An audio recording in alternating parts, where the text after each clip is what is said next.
This is going to be a video about toileting habits and things to consider to make sure your pelvic floor isn't getting overly stressed based off of how you have a bowel movement, and some things to consider as we move forward with, especially bladder habits, but the idea of where your pelvic floor is in space. So, general rule of thumb for both bladder and bowel habits: when you go to the restroom and you're sitting on the toilet or you're standing to urinate, the pelvic floor should relax whenever you have a pass, right? So things to consider that might be at play with your current health is you could be constipated, or you could have constipation-like issues every now and again. We talked about fiber in the last video, as well as hydration. Same idea with the hydration norms, where it's roughly half your body weight in ounces, applies to appropriate hydration for proper bowel function and not getting constipated. So big rule of thumb, if you're having issues with your stool and you're having to take stool softeners on a regular basis, is drinking more water and getting more fiber. But what happens when you're on the toilet is also important.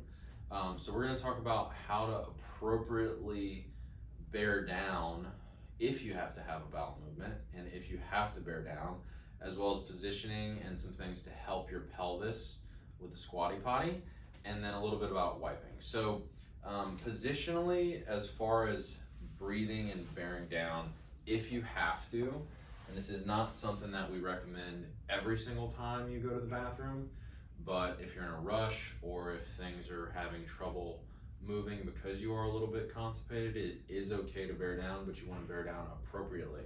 So before you go to squeeze, you don't want to just hold your breath and contract everything and get a red face and push everything down.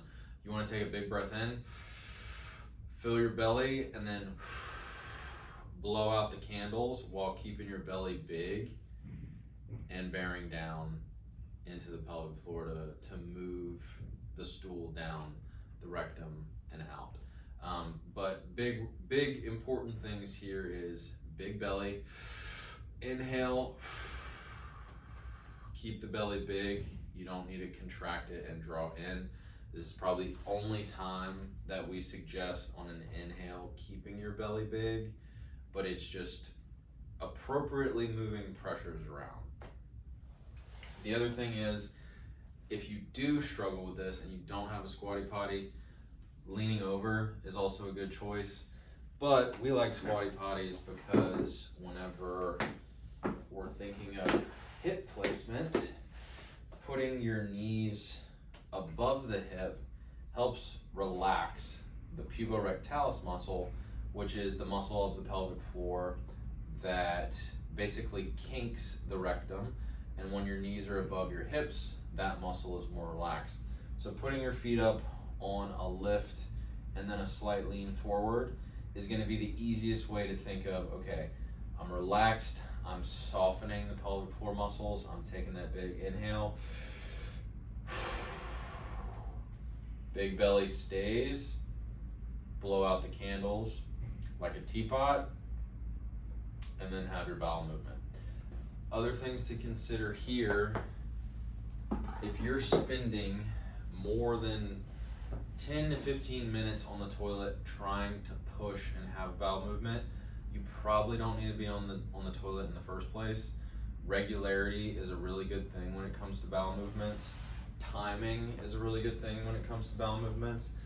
The time that you usually have that initial sensation of, oh, I need to go poop, if you have access to a toilet and you need to go, playing on that sensation of, oh, it's time, and then going and sitting down, and then it is time, is going to be the most ideal time to go.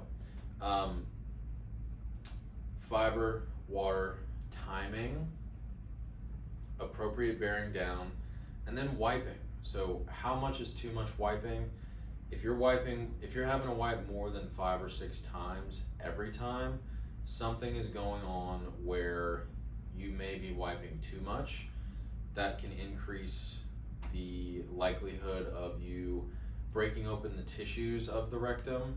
Sometimes if you see blood on your toilet paper, that might be a sign that you're wiping too hard or too much.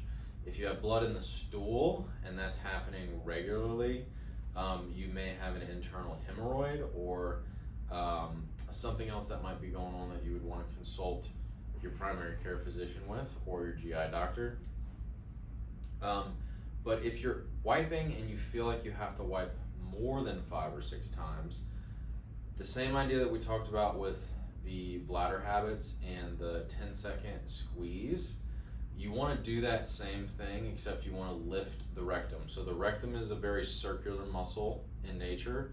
So if you're wiping and it's not closed, you might be wiping just a little bit at a time, but it's actually because your rectum isn't fully closed. So you just need to do a lift to close the circle, re-wipe if there's less, stop wiping, zip up, go about your business, because you were just letting the rectum stay a little bit too relaxed. Therefore, you're almost wiping into the rectum, and those tissues can get easily aggravated. Whole point in talking about this and having this conversation is the bucket analogy. The pelvis there's not all that much real estate, right? So any kind of bladder, bowel, or sexual improvement is going to have a positive effect following surgery on your outcomes and your ability to use all these muscles, as well as create healthy habits and get back to having sex following surgery. So keep these things in mind. Grab a squatty potty if you don't. We highly recommend it. Make sure you're drinking your water, getting in your fiber. Blow as you go.